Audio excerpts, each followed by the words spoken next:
الحمد لله وحده والصلاة والسلام على من لا نبي بعده أما بعد فأعوذ بالله من الشيطان الرجيم بسم الله الرحمن الرحيم قل تعالوا أتل ما حرم ربكم عليكم ألا تشركوا به شيئا وبالوالدين إحسانا ولا تقتلوا أولادكم من إملاق نحن نرزقكم وإياهم ولا تقربوا الفواحش ما ظهر منها وما بطن ولا تقتلوا النفس التي حرم الله إلا بالحق ذلكم وصاكم به لعلكم تعقلون ولا تقربوا مال اليتيم إلا بالتي هي أحسن حتى يبلغ أشده وأوفوا الكيل والميزان بالقسط لا نكلف نفسا إلا وسعها وإذا قلتم فاعدلوا ولو كان ذا قربى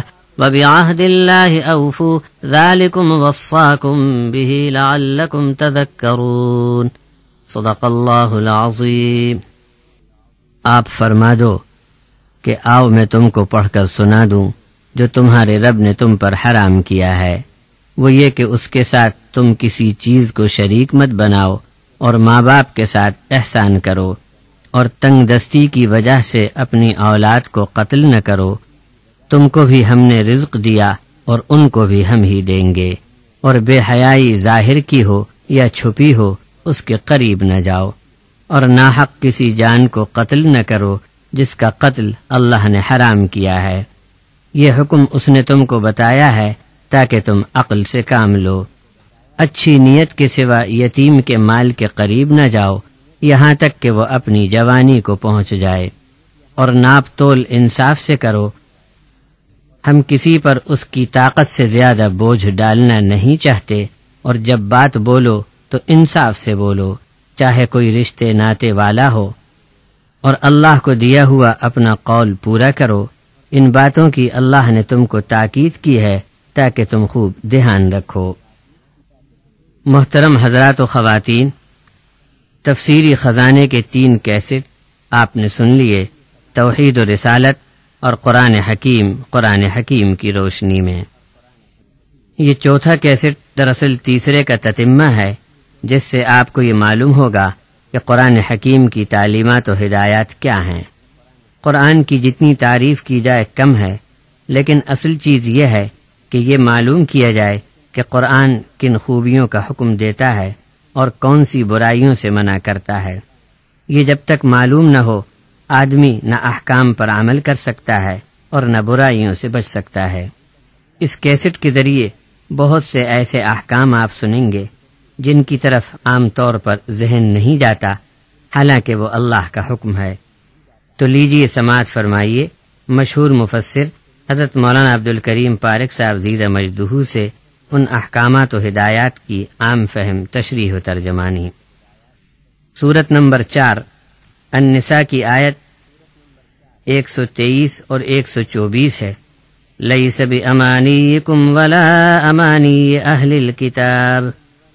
حضرت مولانا عبدالکریم پارک صاحب ان آیتوں کی تشریح فرماتے ہیں، مذہب کے نام پر کچھ لوگوں نے غلط عقائد عام کر دیے اور اپنی مذہبی دکانداری کو خوب چمکایا۔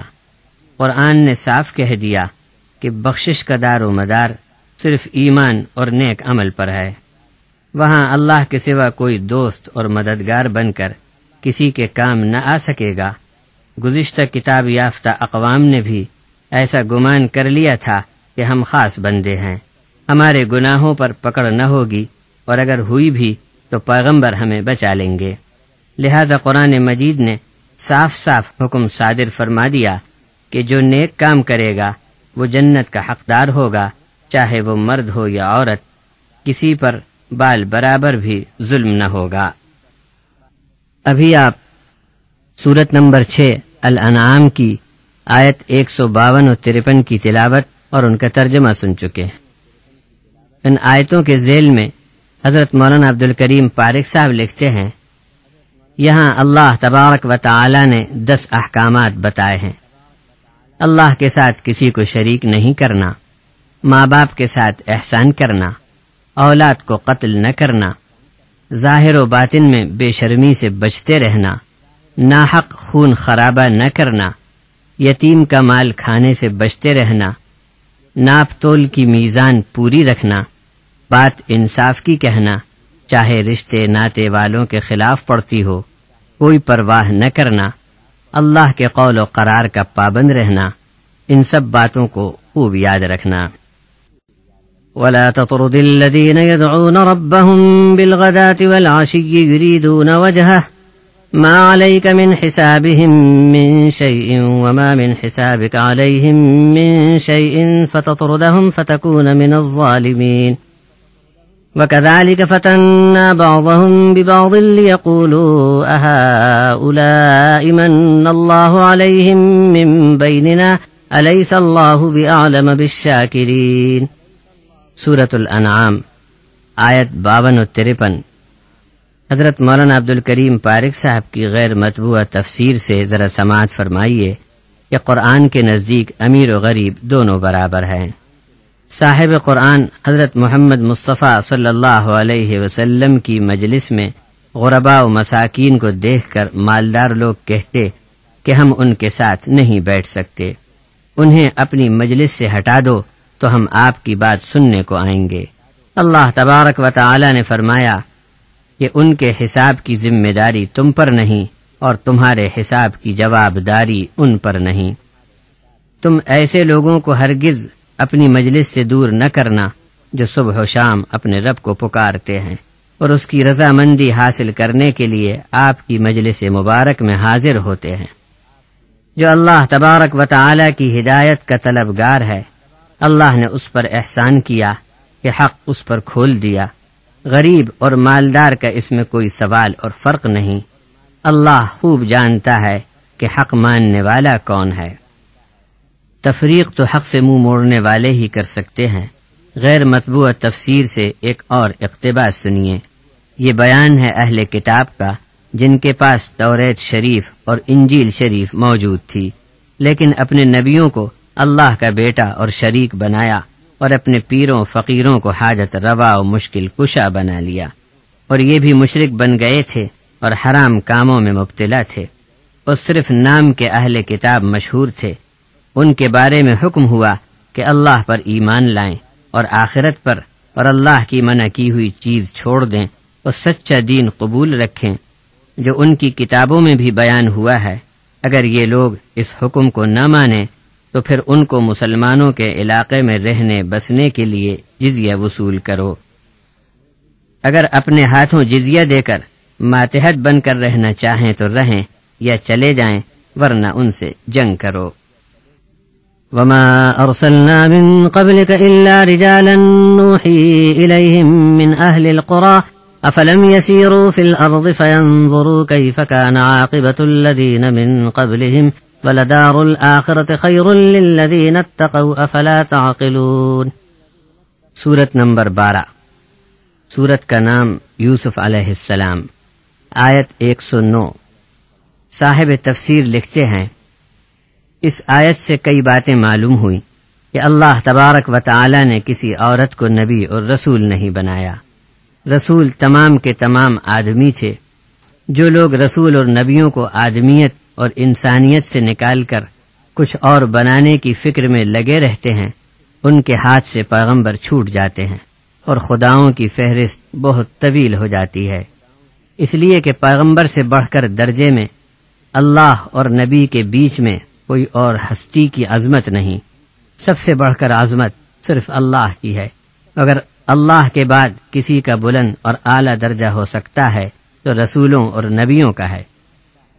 اب جو لوگ اپنے نبیوں کو انسانیت کی سطح سے اوپر اٹھانے کی بات چلاتے ہیں، ان کی نیت میں شرک و فساد ہے، اور انہی کے سبب لوگوں میں بگاڑ آیا، اس لیے کہ پیغمبر کو جب بھی اس کے مرتبے سے اوپر اٹھائیں گے اسے خدا بنائے بغیر چارہ نہیں، اور جب کسی نبی کو آدمیت کی سطح سے ہٹانے کی کوشش کی گئی تو بیچ میں خدائی تخت کے سوا اور کوئی جگہ باقی نہیں رہتی۔ مشرکین کا یہی گورکھ دھندا ہے جس نے عام آدمیوں کو تفرقوں میں مبتلا کیا اور اور سب کے ہاتھوں سے نبی جاتے رہے، نبی چھوٹے تو اللہ بھی چھوٹ گیا، یہ بات بھی معلوم ہوئی کہ رسول اور نبی بستیوں میں رہتے تھے، گاؤں، شہر اور آبادیوں میں ان کے مکان بھی تھے، اور یہ لوگ بیوی بچوں والے، خاندان اور رشتے ناتے والے بھی تھے۔ کوئی بھی نبی جنگل، پہاڑ یا ندی نالے پر اکیلا جا کر بیٹھا نہیں، بلکہ ہر نبی نے انسانی بستیوں میں پوری محنت کر کے اللہ کا راستہ عام انسانوں کو بتایا۔ ان اللہ یأمر بالعدل والإحسان وإیتاء ذی القربى وینہی عن الفحشاء والمنکر والبغی یعظکم لعلکم تذکرون۔ یہ آیت ہر جمعہ خطبے کے آخر میں پڑھی جاتی ہے، مگر بہت کم لوگوں نے یہ جاننے کی کوشش کی ہوگی کہ اس آیت میں اللہ رب العزت کیا فرما رہا ہے۔ یہ آیت اور اس کے بعد والی آیات کی تفسیر حضرت مولانا عبدالکریم پارک صاحب اس طرح بیان کرتے ہیں۔ اللہ تبارک و تعالی نے بہت ہی صاف انداز میں یہاں نصیحت فرمائی، جو کوئی اسے یاد رکھے وہ نجات پائے۔ 3 کام کرنے کے ہیں، اور وہ ہیں عدل کرنا، احسان کرنا اور قرابت کے لوگوں کو مال دینا، اور 3 کاموں سے منع فرمایا، بے شرمی اور منکر، یعنی جسے ہر کوئی برا سمجھے، جیسے چوری، زنا، لوٹ مار، جھوٹ، پرایا مال ہڑپ کر لینا، کم تولنا، فضول خرچی کرنا، گالی گلوچ، پڑوسی کو ستانا اور ایسی تمام ناحق باتیں جن سے کسی انسان کو تکلیف پہنچے اور اس کا حق مارا جائے، سب منع ہے۔ اسی طرح بغاوت، سرکشی اور فساد و بد امنی سے بھی منع کر دیا۔ قول و قرار میں ضامن اللہ کو بنایا جائے، مؤمن زبان سے کہے، اس کی پابندی کرے، کسی کو گرانے یا چڑھانے کے لیے، اور طبقاتی جتھبندی میں قول و قرار کو نہ توڑنا چاہیے، اس سے بدقولی کا رواج پڑتا ہے اور بھروسہ اٹھ جاتا ہے۔ اس سورت کا نمبر 16 ہے۔ ذَلِكَ وَمَن يُعَظِّمْ حُرُمَاتِ اللَّهِ فَهُوَ خَيْرٌ لَهُ عِندَ رَبِّهِ وَأُحِلَّتْ لَكُمُ الْأَنْعَامُ إِلَّا مَا يُتْلَى عَلَيْكُمْ فَاجْتَنِبُوا الرِّجْسَ مِنَ الْأَوْثَانِ وَاجْتَنِبُوا قَوْلَ الزُّورِ۔ سورت نمبر 22 الحج، آیت نمبر 30۔ حضرت مولانا یہاں لکھتے ہیں، اللہ کی نشانیاں اور اس کے نام کی ادب کی جگہ بیت اللہ، صفا مروہ، حج کے مقامات، کلام اللہ، رسول اللہ اور اولیاء اللہ، ان سب کا ادب لازم ہے۔ اس جگہ پر کوئی ایسا کام نہ کیا جائے جو اللہ کی نافرمانی کا ہو، اور قرآن شریف کا بھی ادب کیا جائے کہ اس میں اللہ نے احکامات بیان کیے ہیں، اس پر عمل کیا جائے، اور اولیاء اللہ کی قبروں کو سجدہ گاہ بنا کر ان کی بے حرمتی نہ کی جائے، اور ناچ گانے، ڈھولک، گانجا، چرس، نظر و نیاز بھی نہ کی جائے کہ یہ ان اولیاء اللہ کی بے ادبی ہے۔ پس جاننا چاہیے کہ اللہ کا نام جس چیز کے ساتھ لگ جائے اس کا ادب یہ ہے کہ اس جگہ پر کوئی کام ایسا نہ کیا جائے جو اللہ کی ناراضی کا ہو۔ اسی طرح جو جانور حرام ہیں اس کا بیان قرآن میں آ چکا ہے، اسے چھوڑ کر باقی حلال جانور کھانا منع نہیں، یعنی قرآن و حدیث میں جن جانوروں کے کھانے کو حلال بتایا گیا ہے صرف انہی کو حلال جانے، اور جسے اللہ اور رسول نے حرام فرمایا اسے حرام جانے۔ مزید تفصیل کے لیے دیکھیے سورۃ البقرہ آیت 173، سورۃ المائدہ آیت 3، سورۃ الانعام آیت 146، سورۃ النحل آیت 115۔ سورت نمبر 24 النور کی پہلی آیت ہے۔ سورۃ انزلناها وفرضناها وانزلنا فيها آیات بینات لعلکم تذکرون۔ اس آیت کی تفسیر جناب مولانا عبدالکریم پارک صاحب نے اس طرح کی ہے، یوں تو قرآن مجید کی ہر سورت اللہ نے صاف صاف اور کھلی کھلی نازل فرمائی، لیکن یہاں اس کا خاص تذکرہ شاید اس لیے فرمایا کہ اس صورت میں زنا کی خرابی اور اس کی سزا بیان فرمائی۔ زانی اور مشرک سے تعلقات نکاح میں اپنی ناخوشی ظاہر کی، کسی پر تہمت اور بہتان لگانے پر سزا کا حکم نازل فرمایا۔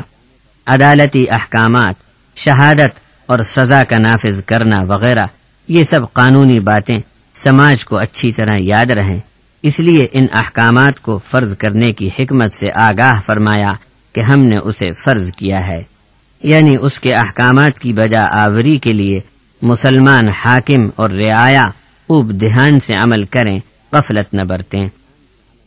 اس تفسیر میں آپ نے سنا کس طرح عمل اور دھیان کی بات کہی گئی ہے۔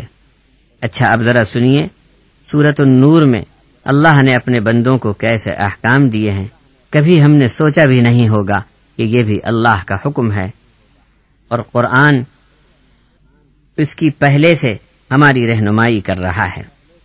اسی سورۃ النور کی 27، 28، 33 اور 61 کے تحت حضرت مولانا پارک صاحب لکھتے ہیں، اس آیت میں دوسروں کے گھر جانے کے آداب بتائے گئے ہیں کہ آدمی کو چاہیے کہ کسی کے گھر میں داخلے کی اجازت اپنا نام بتا کر اس طرح حاصل کرے کہ صاحب خانہ کو معلوم ہو جائے کہ کون صاحب اندر آنا چاہتے ہیں، اور اجازت ملنے پر سلام کر کے داخل ہو۔ کسی کے گھر میں کوئی جواب دینے والا موجود نہ ہو تو پھر اس گھر میں داخل نہیں ہونا چاہیے۔ ہاں، اس گھر کا کوئی ذمہ دار یا ملازم یا گھر کے مالک کا کوئی جان پہچان والا یا رشتے ناتے والا یا حکومت وقت اجازت دے تو اور بات ہے۔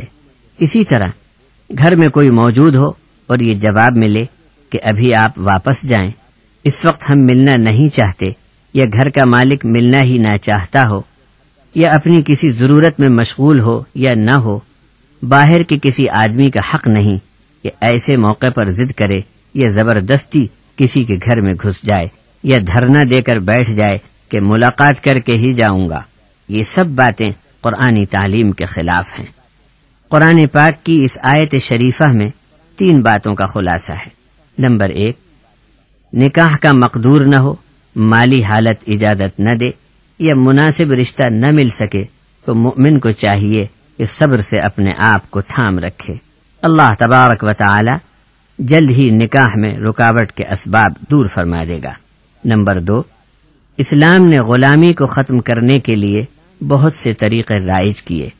اس میں سے ایک یہ کہ لونڈی غلام آزادی حاصل کرنے کے لیے کسی رقم کا وعدہ کریں تو آقا کو چاہیے کہ ان میں بھلائی دیکھے تو ضرور انہیں آزادی کا پروانہ لکھ دے، لیکن دیکھنا یہ چاہیے کہ یہاں سے چھوٹ کر اپنی آزادی کا غلط استعمال کر کے سماج میں آوارہ گردی کر کے بگاڑ پیدا نہ کرے۔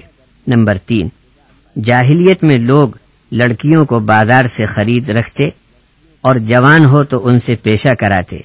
اللہ نے اسے منع کر دیا اور یہ بھی حکم دیا کہ اگر ایسی لڑکیاں شادی شدہ ہو کر گھر گرستی کی زندگی گزارنا چاہیں تو آقا پر لازم ہے کہ انہیں آزاد کر کے اور ان کی مالی مدد بھی کرے۔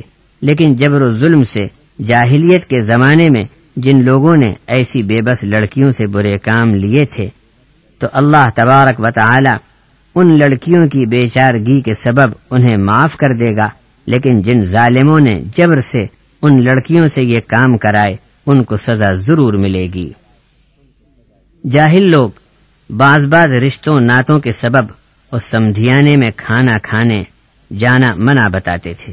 اللہ نے یہاں اس کا خلاصہ پوری وضاحت کے ساتھ بیان فرما دیا کہ مسلمان اپنے کسی دوسرے رشتے ناتے والے کے یہاں کھانا کھانے جائے تو منع نہیں، اور پھر غیر رشتے ناتے والے یا دوست بھی آپس میں ایک دوسرے کے یہاں دعوت میں جائیں، اس کی کھلی اجازت ہے۔ پھر اندھے، لنگڑے، لولے، مریض کو بھی کھانا کھانے کے لیے کسی کے گھر جانا منع نہیں۔ جاہل لوگ اسے اپنی شان کے خلاف سمجھتے ہیں کہ کوئی غریب آدمی یا اندھا، لنگڑا، روگی ان کے یہاں کھانا کھائے، اسے عیب جانتے ہیں۔ بعض نادان تو اب بھی ایسے ہیں کہ ہوٹل سرائے میں رہیں گے مگر اپنی بیٹی کے گھر یا فلاں رشتے ناتے کے سبب اپنے عزیز کے یہاں ملاقات کو تو جائیں گے لیکن کھانا نہیں کھائیں گے۔ حتیٰ کہ بعض بے سمجھ لوگ پانی پینا بھی درست نہیں جانتے۔ ایسی برادری کے قوانین اور بے رونق تہذیب کو یہاں منع فرما دیا اور کھانا کھانے کے لیے ایک دوسرے کے یہاں جانا پسند فرمایا اور اس کی اجازت دی۔ ساتھ میں یہ بھی فرما دیا کہ گھر اپنے ہوں یا دوسروں کے، سلام کا تحفہ ساتھ لے جاؤ، اور اپنے آپ کے لیے بھی ایک بہترین سلامتی کی دعا ہے جو دوسرا جواب میں سلام کی صورت میں پیش کرے گا. پھر گھر اپنے ہوں یا دوسروں کے بے دھڑک گھس جانا منع ہے. شریف آدمی کو چاہیے کہ سلام کر کے داخل ہو تاکہ گھر کے لوگ چوکنا ہوں کہ گھر میں کوئی آ رہا ہے. بے خبری میں گھس جانے سے عورتوں بچوں کو اچانک سٹ پٹا کر بھاگ دوڑ نہ کرنی پڑے، اس لیے بھی اس قاعدے پر عمل کرنا ضروری ہے. سورۃ النور میں خانگی اور گھریلو زندگی کے بڑے پیارے مسائل بیان کیے گئے ہیں، مگر ہمارے پاس ان کو معلوم کرنے کی فرصت کہاں ہے. اچھا، اب آیت 58 سنیے اور پھر حضرت مولانا عبدالکریم پارک صاحب سے اس کی تفسیر. یا ایھا الذین آمنوا لیستأذنکم الذین ملکت ایمانکم والذین لم یبلغوا الحلم منکم 3 مرات من قبل صلاة الفجر وحین تضعون ثيابکم من الظہیرة ومن بعد صلاة العشاء 3 عورات لکم ليس عليكم ولا عليهم جناح بعضهن طوافون عليكم بعضكم على بعض كذلك يبين الله لكم الآيات والله عليم حكيم.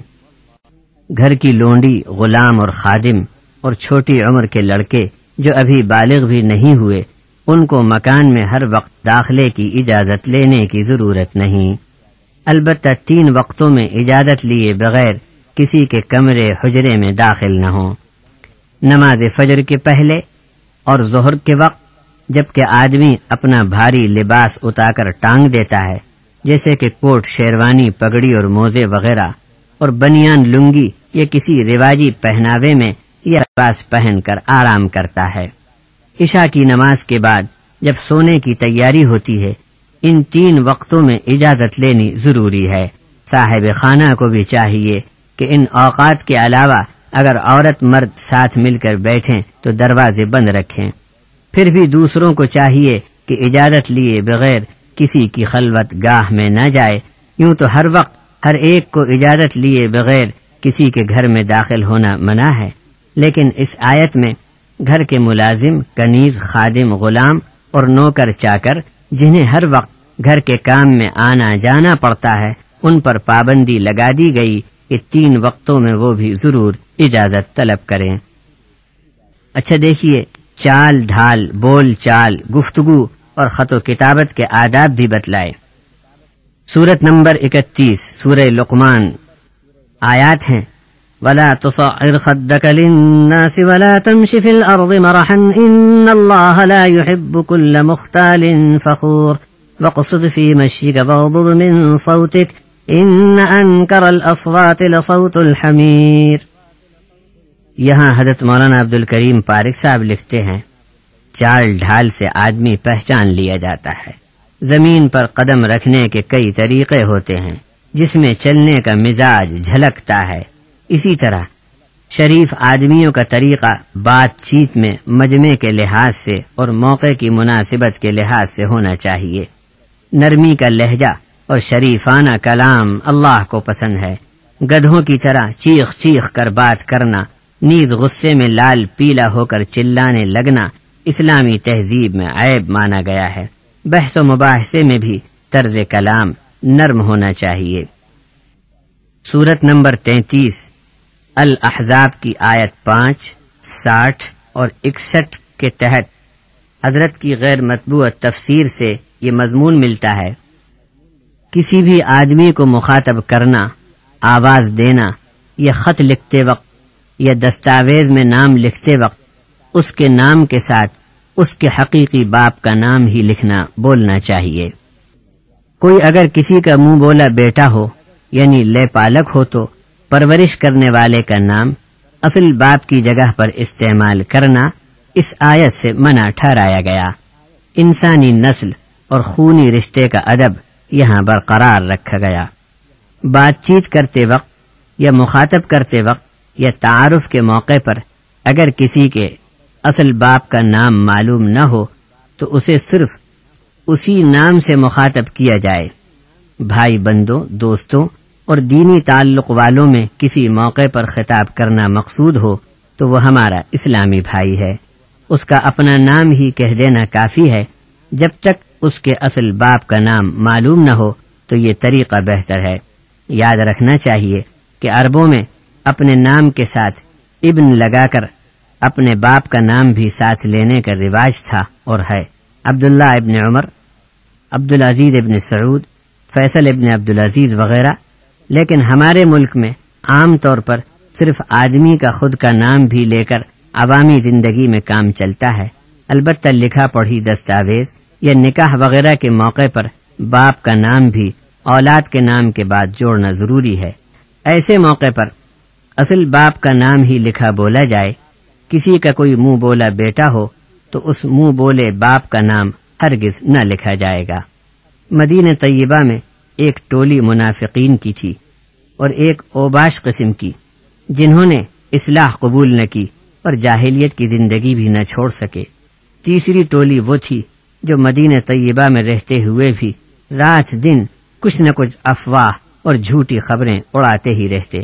آج یہ ہوا، وہ ہوا، کل فلاں واقعہ پیش آیا اور فلاں قبیلہ اب چڑھائی کرنے ہی والا ہے اور ادھر سے فلاں فوج مدینے پر چڑھائی کی تیاری کر رہی ہے۔ ایسی جھوٹی افواہوں کے سبب مدینے کی اہل ایمان سوسائٹی کو دماغی تناؤ کھچاؤ میں بڑی پریشانی ہوتی۔ اللہ تبارک و تعالی نے اب اس کا حکم اپنے نبی کو آگے دینا ہی تھا کہ مدینہ طیبہ سے ایسے سب لوگوں کو نکال دیا جائے۔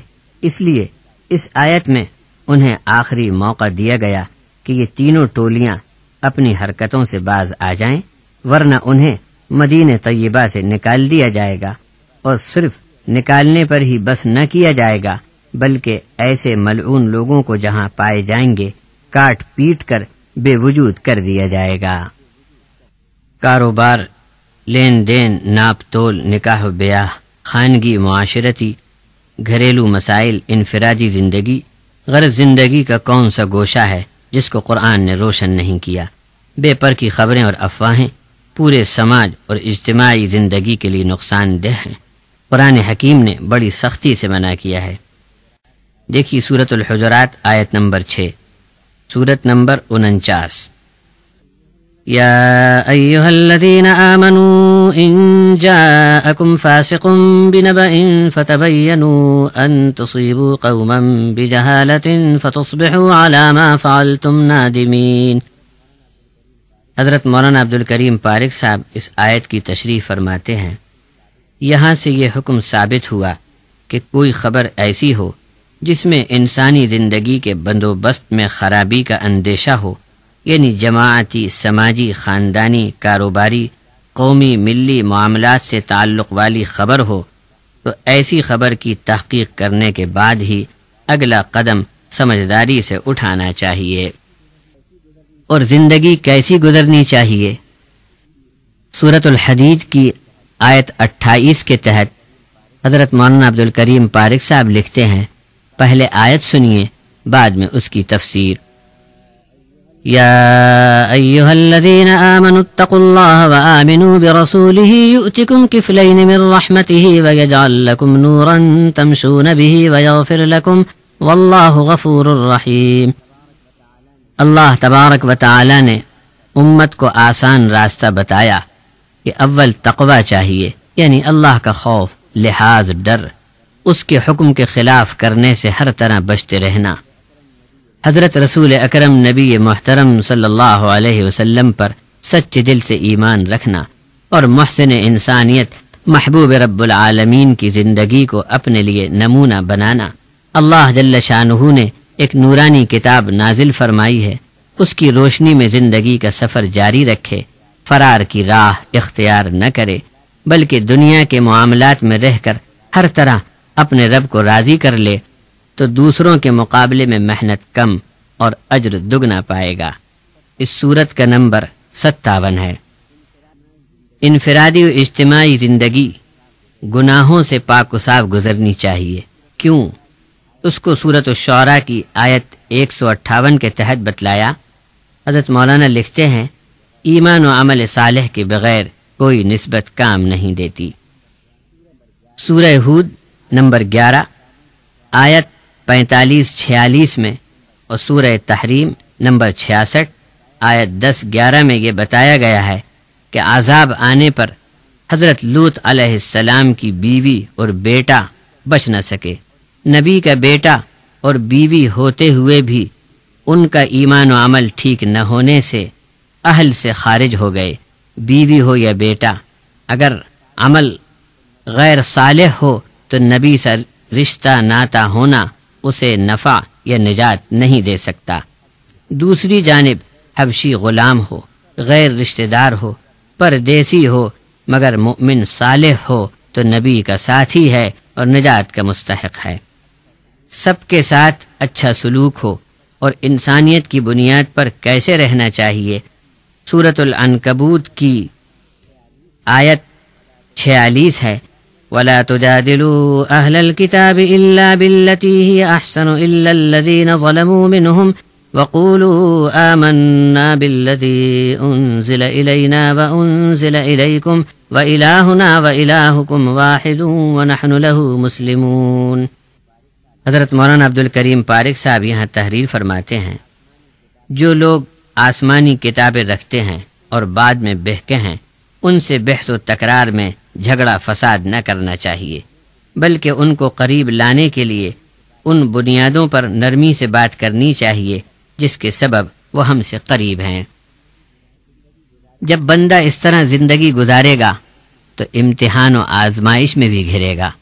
سورۃ الانعام آیت 44 و 46 کی تفسیر ہے، بندے کو کبھی سختی، تنگ دستی، بیماری اور تکلیف میں تنبیہ کی جاتی ہے کہ اللہ کی طرف گڑ گڑا کر جھک پڑے اور اپنے گناہوں کی معافی مانگے اور اپنا ایمان اور عمل نبی کی تعلیم کے مطابق کرے، لیکن جن کے دل سخت ہو جاتے ہیں اور شیطان ان کے کرتوت ان کی نگاہ میں اچھے کر دکھاتا ہے اور بار بار کی نصیحت پر بگڑتے جاتے ہیں، تب اللہ تبارک و تعالی دوسری طرح سے انہیں عذاب میں ڈالتا ہے۔ وہ یہ کہ ہر چیز کے دروازے کھول کر مال کی فراوانی کر دیتا ہے، لیکن اس مال میں برکت نہیں ہوتی، عذاب چھپا ہوتا ہے۔ تب عذاب میں اچانک پکڑے گئے کہ اب چھوٹنے سے مایوس ہیں۔ یہ آزمائش بہت عجیب ہوتی ہے، جسے اللہ بچائے وہی بچتا ہے۔ سورت نمبر 16 النحل کی آیت 106 اور 112 کے تحت اس طرح مضمون ملتا ہے، ایمان کا تعلق دل کے ساتھ ہے، اس کا اظہار زبان اور عمل سے ہوتا ہے، اس لیے مومن ظاہر اور باطن میں ہر طرح ایمان اور اسلام کا ادب رکھے، مگر کسی کے ظلم و جبر سے اور مار پیٹ سے یا قتل کی دھمکی سے کوئی ظالم بادشاہ یا بے رحم سماج کفر کی بات زبردستی کہلوائے اور اس کا دل ایمان پر جمع ہوا ہو تو اسے اللہ تبارک و تعالی کے یہاں سزا نہیں، لیکن مرنا قبول رکھے اور زبان سے کلمہ ایمان کہے اور مارا جائے تو شہید ہے۔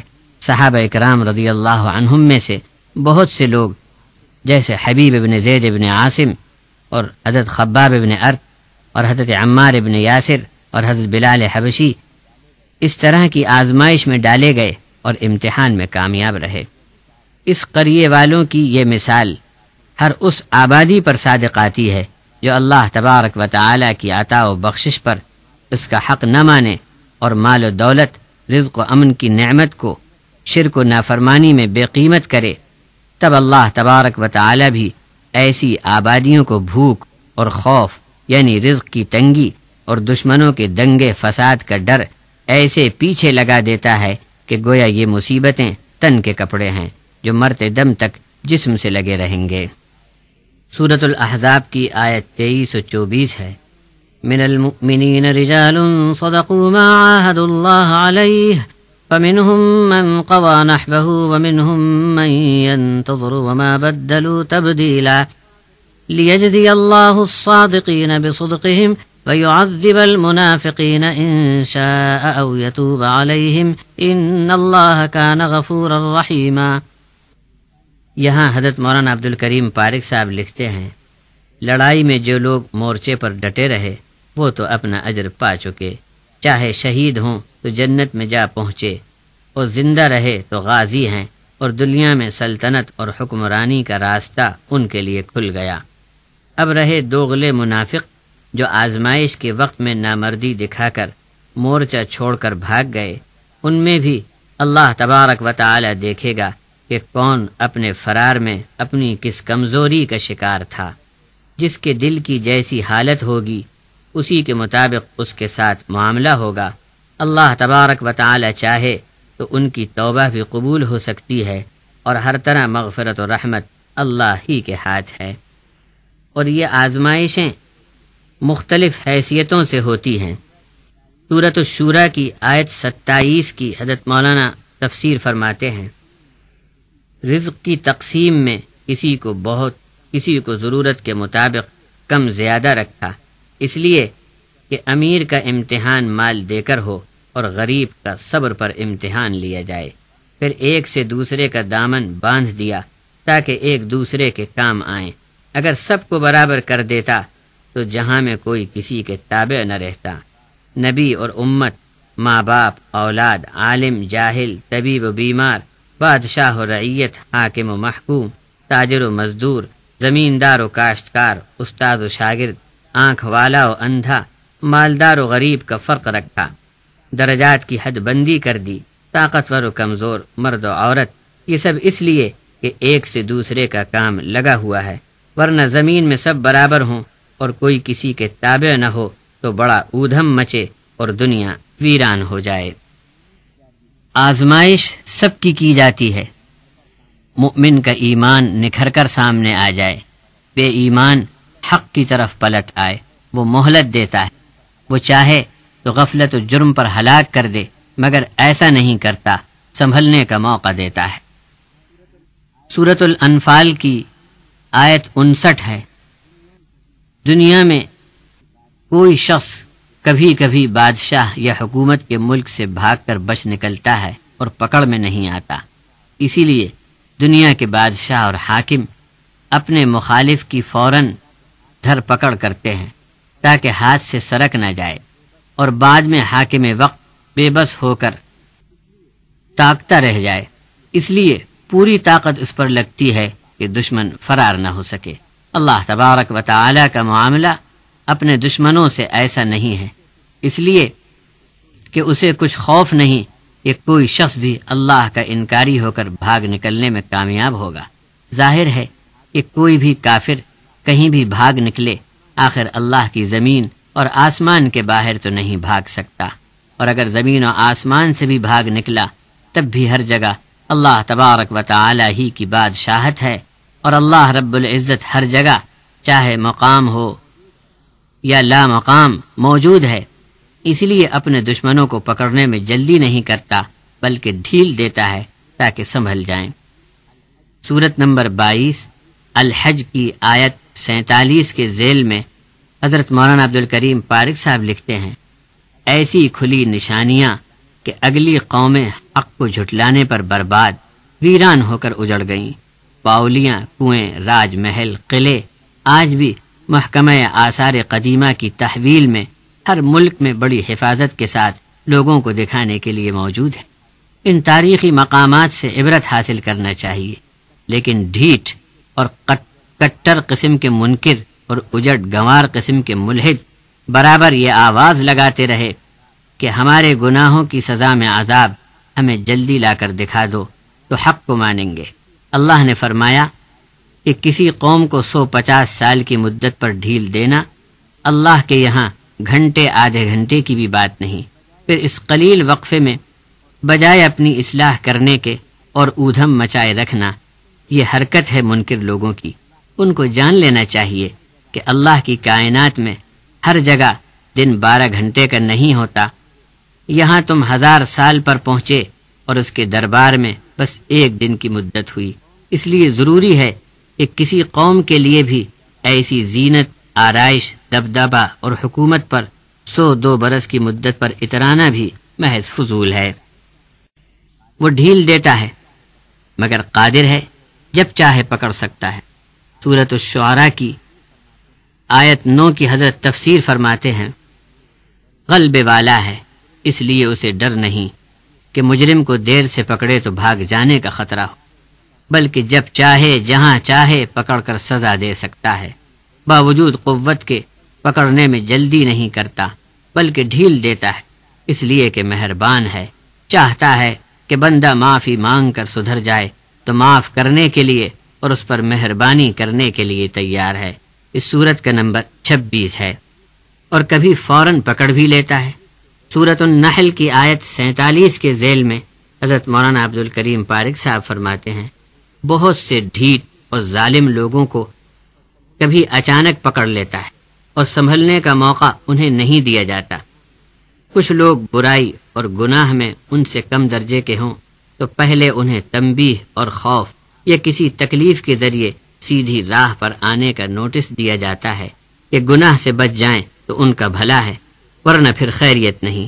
آدمی کو جیسے ہی قدرت کی طرف سے تھوڑی سی آزمائش اور تکلیف میں ڈالا جائے تو فوراً سنبھل جہالت اور ظلم میں آگے نہ بڑھے۔ اس سورت کا نمبر 16 ہے۔ جب یہ احکامات دیے جا رہے تھے، ذرا غور فرمائیے کیسے حالات تھے، مگر قرآن کریم اس دور کے مظلوم و ستم رسیدہ انسانوں کو یعنی صحابہ اکرام کو کیسی بشارتیں اور خوشخبریاں سنا رہا تھا۔ سورۃ الروم کی ابتدائی آیات ہیں۔ صاحب تفسیر جناب مولانا عبد الکریم پارک صاحب لکھتے ہیں، رومی لوگ اہل کتاب نصرانی تھے جن کی لڑائی ایران کے لوگوں سے ہوئی جو آتش پرست تھے۔ یہ دونوں عرب کے ہمسایہ ملک عراق کی سرزمین پر جنگ میں مصروف تھے۔ ادھر مکے میں حضور اکرم صلی اللہ علیہ وسلم کو دعوت قرآنی کا کام جاری رکھے ہوئے چند سال کا عرصہ ہو گیا تھا۔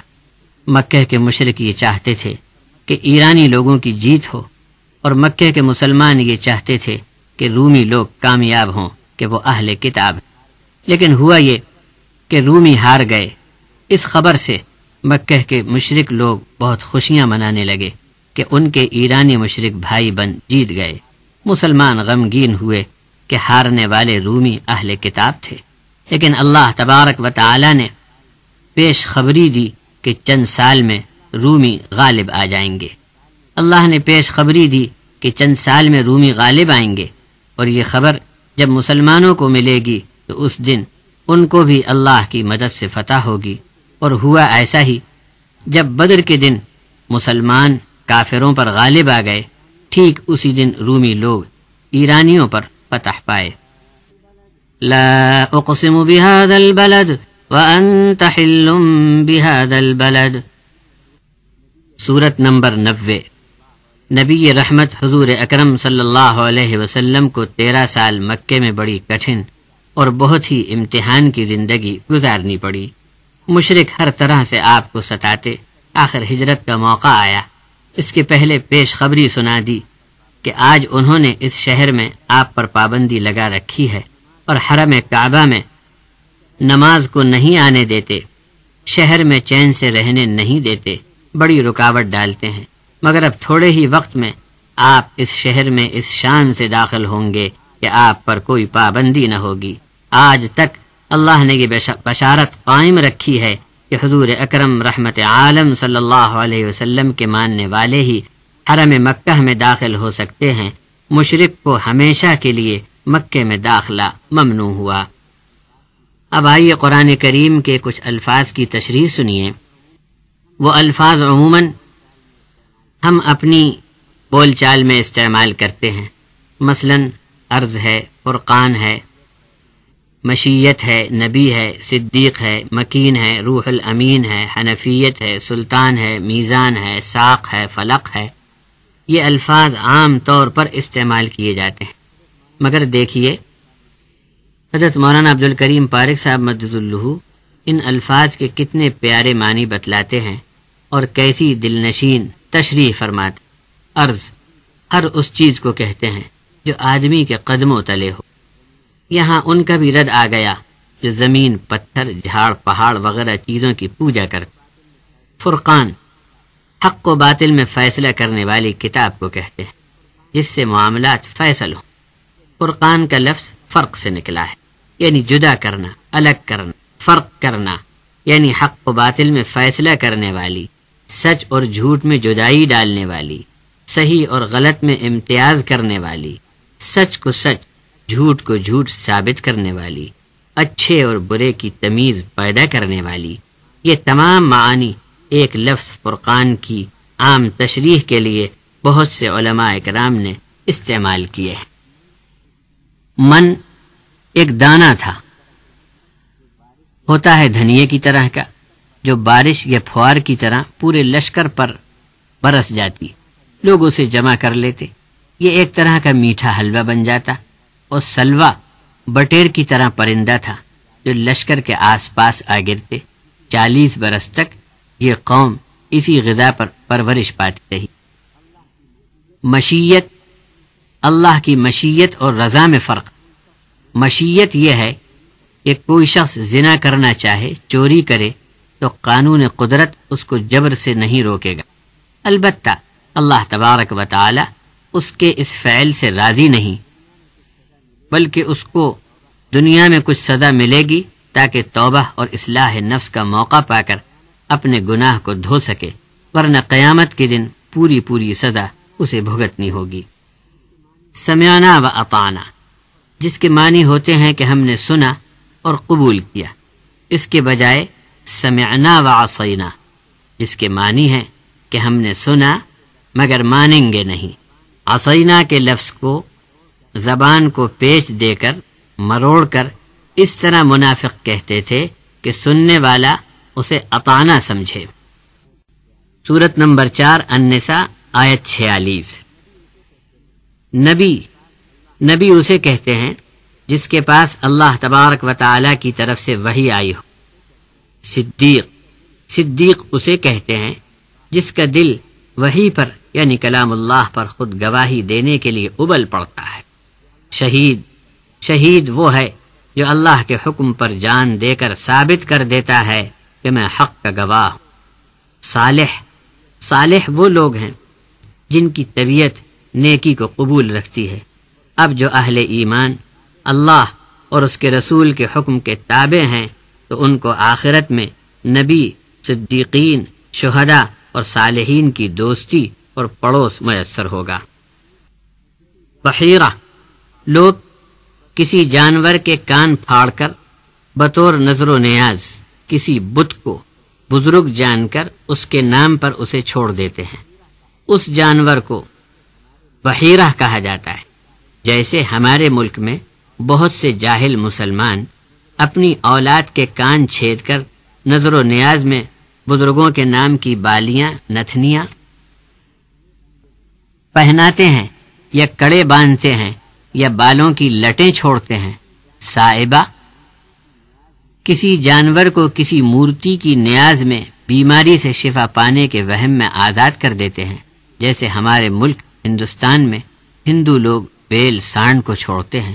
وسیلہ، اگر کسی جانور کا پہلا بچہ نر ہو تو اسے غیر اللہ کے نام پر ذبح کرتے، یا کوئی اونٹنی 2 مرتبہ مادہ جنے، حام، کسی اونٹنی کا پوتا سواری کے قابل ہو جاتا تو یہ اونٹ حام کہلاتا اور اس کو مقدس مان لیا جاتا۔ مکین عربی میں اس با اختیار شخص کو کہتے ہیں جس کے پاس قانون کو نافذ کرنے کا اختیار ہو۔ امین کے معنی ہے امانت دار۔ قرآن مجید میں حضرت محمد صلی اللہ علیہ وسلم کے لیے رسول امین کا لفظ استعمال ہوا ہے۔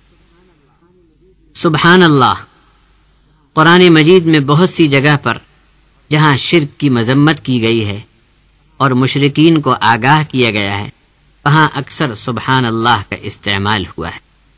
سبحان اللہ کے اصل معنی یہ ہیں کہ ہر طرح کے عیوب، مثلا بھوک چوک، سونا اونگنا، کسی کا محتاج ہونا، پکارنے والے کی بات کو نہ سننا، دینے اور چھیننے پر قدرت نہ رکھنا وغیرہ عیبوں سے اللہ تبارک و تعالی پاک ہے۔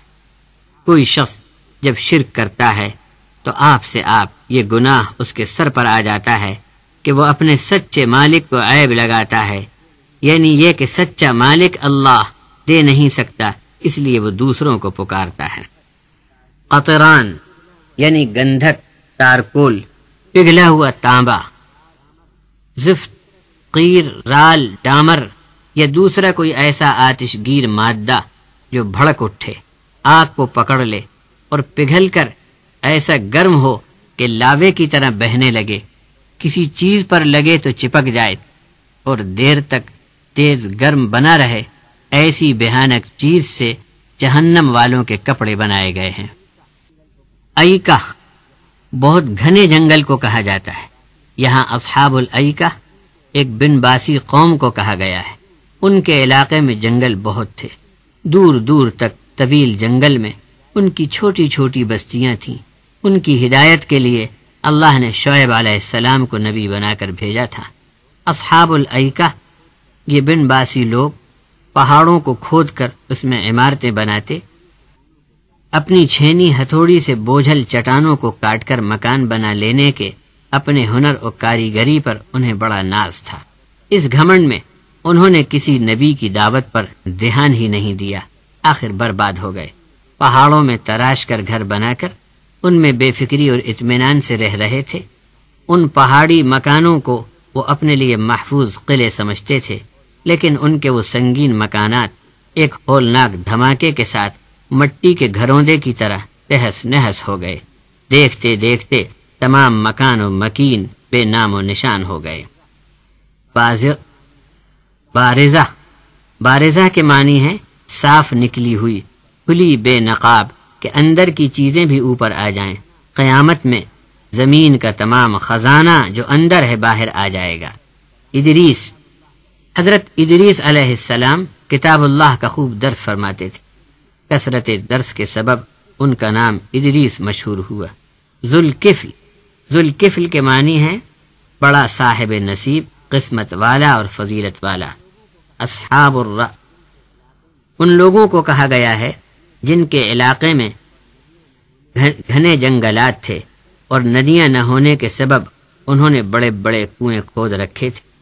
ان کو توحید کی طرف دعوت دینے کے لیے جو نبی بھیجے گئے، ان کو ان ظالموں نے کنویں میں ڈال کر اوپر سے بند کر دیا۔ اس لیے ترجمہ کرنے والے بعض عالموں نے اصحاب الرأس کا ترجمہ کنویں والے کیا ہے۔ روح الامین کے معنی ہے امانت دار والی روح۔ یہ لقب ہے حضرت جبرائیل علیہ السلام کا، جو تمام فرشتوں کے سردار ہیں اور عالم ملکوت میں دوسرے تمام فرشتے ان کے ماتحت ہیں۔ حنفیت کہتے ہیں سب سے کٹ کر ایک طرف کا ہو جانا۔ دین حنیف، ملت ابراہیم حنیفہ حنفاء للہ غیر مشرکین، انی وجہت وجہی للذی فطر السماوات والارض حنیفہ وغیرہ آیات میں قرآن مجید میں بار بار حنیف کا لفظ آیا ہے۔ اس لفظ میں اللہ نے اپنے دین کا تعارف کرایا۔ اللہ کا دین دین حنیف ہی ہو سکتا ہے، جس میں صرف ایک اللہ کی بندگی ہو، باقی سب سے کٹ کر آدمی یکسو ہو کر ایک اللہ کا ہو رہے۔ کافی دیر سے آپ نے آیات نہیں سنی تو لیجئے آیت بھی سن لیجئے تاکہ یہ تفسیر تقریر نہ بن جائے۔ اور آیت ہے فَأَقِمْ وَجْهَكَ لِلدِّينِ حَنِيفًا فِطْرَةَ اللَّهِ الَّتِي فَطَرَ النَّاسَ عَلَيْهَا لَا تَبْدِيلَ لِخَلْقِ اللَّهِ ذَلِكَ الدِّينُ الْقَيِّمُ وَلَكِنَّ أَكْثَرَ النَّاسِ لَا يَعْلَمُونَ۔ سلطان، معلوم ہوا کہ زمین کی سرحدوں سے باہر نکلنا ممکن نہیں، لیکن اس کے لیے سلطان چاہیے۔ سلطان کے معنی قوت، طاقت، زور اور علمی سند کے بھی ہوتے ہیں۔ واللہ عالم۔ قرآنی ہدایات و تعلیمات، بشارت و پیشخبری، مہلت خداوندی اور آزمائش و امتحان اور روزمرہ استعمال ہونے والے الفاظ کی عام فہم تشریح کے ساتھ یہ کیسٹ نمبر 4 مکمل ہو رہا ہے۔ انشاءاللہ 5واں کیسٹ بعنوان ایمانیات آپ سنیں گے۔ وآخر دعوانا ان الحمد للہ رب العالمین، والصلاة والسلام على سید الانبیاء والمرسلین محمد وآلہ واصحابہ اجمعین ومن تبعہم بإحسان الى یوم الدین۔